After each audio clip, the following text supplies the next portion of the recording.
की। और आपको बता दें कि भारत दुनिया का 5वां सबसे बड़ा कंज्यूमर ड्यूरेबल मार्केट बनने की तैयारी कर रहा है। इसमें सबसे आगे इलेक्ट्रॉनिक मार्केट यानी कि वाइट गुड्स की डिमांड में बढ़ोतरी जो है वो नजर आ रही है। इसी मुद्दे पर इसी टॉपिक पर बात करने के लिए हमारे साथ विजय सेल्स के एमडी नीलेश गुप्ता आप जुड़ गए। नीलेश जी, स्वागत है आपका 18 आवर्स स्वदेश पर। अपना समय देने के लिए आपका शुक्रिया। और शुरुआत तो इसी से करना चाहेंगे, वाइट गुड सेल्स कैसी नजर आ रही है? क्योंकि लगातार हम देख रहे हैं गर्मियों ने जिस तरह से सारे रिकॉर्ड तोड़ना शुरू किया है।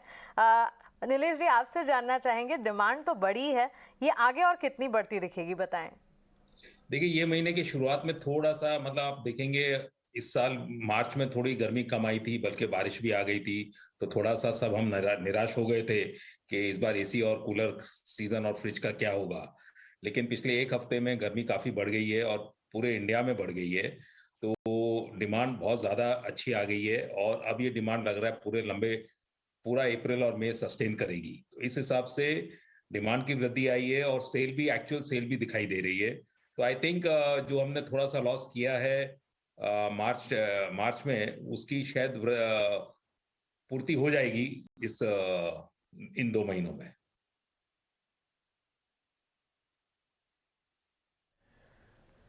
ठीक है गुप्ता जी, एसी फ्रिज के अलावा किसी और सेगमेंट की आपको डिमांड एबनॉर्मल दिख रही है क्या?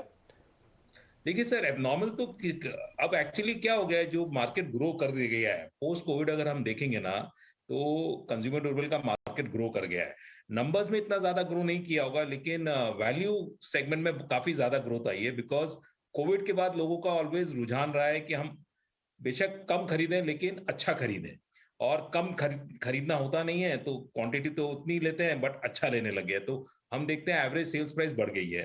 अब एक, अगर आप बोलोगे एबनॉर्मल, तो मैं नहीं कहूंगा, लेकिन कोविड से पहले जो लैपटॉप का मार्केट होता था वो तकरीबन फ्लैट था या थोड़ा डीग्रो ही कर रहा था। कोविड की वजह से, बिकॉज वर्क फ्रॉम होम हुआ, लर्न फ्रॉम होम हुआ, तो लैपटॉप में बहुत ज्यादा वृद्धि आई।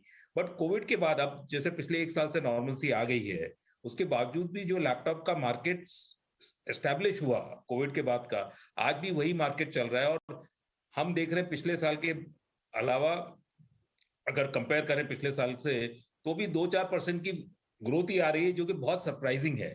तो ये एक, मैं कहूंगा, एक बहुत अलग चीज है। और ओवरऑल अगर हम देखते हैं, चाहे टेलीविजन लीजिए, चाहे वॉशिंग मशीन लीजिए, चाहे मोबाइल लीजिए, सब में तकरीबन तकरीबन एवरेज सेलिंग प्राइस, जो बाइंग प्राइस है कंज्यूमर का, वो 15 से 20% बढ़ गया है। तो वैल्यू वाइज तो हमारी इंडस्ट्री ने काफी अच्छी ग्रोथ ली है। अब कंज्यूमर बिहेवियर को नीलेश जी समझना चाहेंगे। कैश कंजर्वेशन के लिए क्या डाउन ट्रेडिंग इस वक्त होती हुई नजर आ रही है आपको? क्या ये सिनेरियो बन रहा है? प्लस क्योंकि डिमांड बढ़ रही है तो क्या आपके कंज्यूमर्स अट्रैक्टिव डिस्काउंट्स भी देख रहे हैं?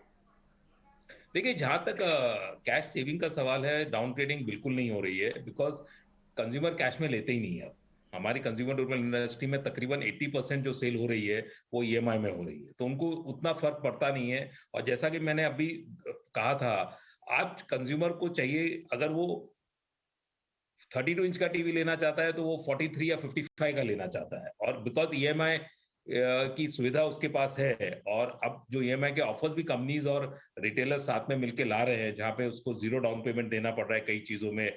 और पहले 8 या 12 महीने का उसको सुविधा होती थी ईएमआई की, अब 18 से 24 महीने तक की सुविधा आ गई है। तो इन सब के मद्देनजर डाउन ट्रेडिंग बिल्कुल नहीं हो रही है। इनफैक्ट अगर कुछ हो रहा है तो अपग्रेड ही हो रहा है। कंज्यूमर लेने 100 रुपए की चीज आता है और एंड अप करता है 125-150 रुपए तक की में ले जाता है वो। तो अपग्रेड हो रहा है, एंड दिस ट्रेंड जो लग रहा है वो कंटिन्यू ही रहेगा।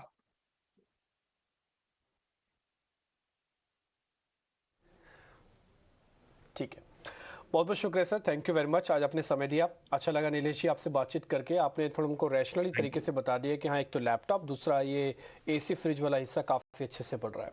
बहुत शुक्रिया sir, thank you very much.